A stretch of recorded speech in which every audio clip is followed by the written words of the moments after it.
هەستاین بە گەشتێکی ژینگەی پاک و خاوێنکردنەوەی لۆفەکانی مەسیف و هەنارە.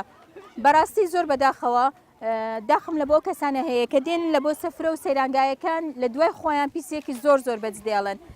ئێمە دەبێ هەمومان یەک دەست بین لە خاچ خۆمان لە ژینگەی خۆمان کە کوردستان بە پاک و خاوێنی بپارێزین.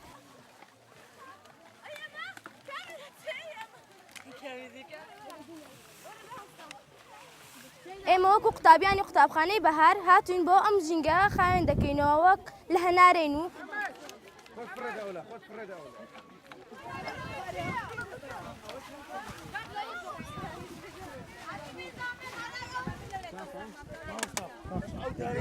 لەگەڵ ئەو قوتابیە خۆشەویست و بەڕێزانەکەەوە هەڵمەتێکی پاکردنەوە ئەنجام دەدەین بۆ ئەوەی کەوا ببێتە پەیامێک بۆ تەواوی خەڵکی کوردستان تاوەکو ژینگەی سەیرانگاکان و سروشتی کوردستان پیس نەکەن و بە پاچی ڕابگرن.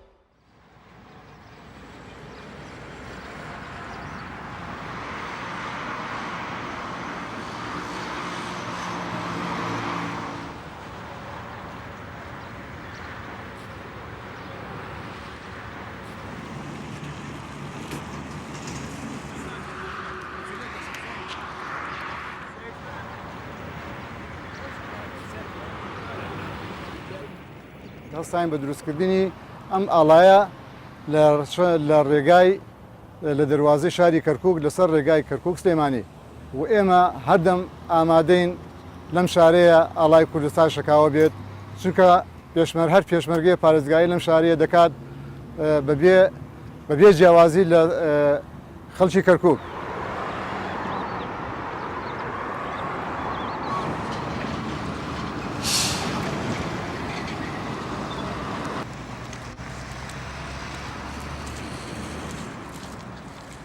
ئەم شوێنەمان هەڵبژار شوێنێکی گونجاو بوو لەسەر ڕێگای کەرکووک سلێمانیە بە درێژایی 55 متر و بەرزی 15 متر.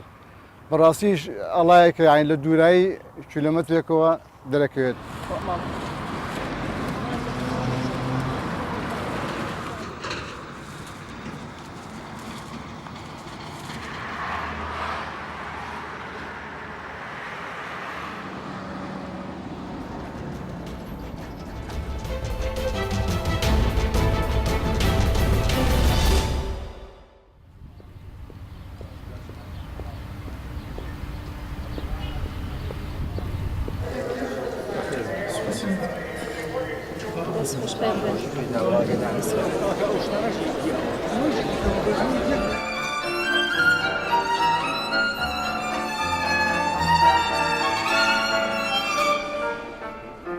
ئامانجی سەرەکەیمان لەم کۆنسێرتە بۆ هاوکاری و کۆکردنەوەی کۆمەک بوو بۆ توشخوانی نەخۆشی شێرپەنجە بۆ ئەدابینکردنی بڕە دەرمانی پێویست بۆ ئەوان لە کاتێکدا کە ئێستا قەیرانە و کەمی زۆر شتمان هەیە بۆ نمونە دەرمان.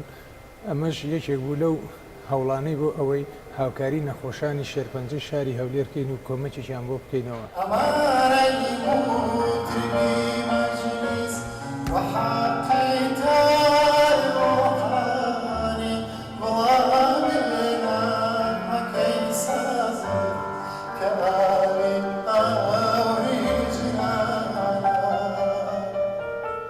بەڕاستی هەنچکە یەکێکم لە هەوادارانی مامۆستا عەدنان کەریم لەبەرەوە ناتوانم بڵێم چەندێکم پێخۆش بووە.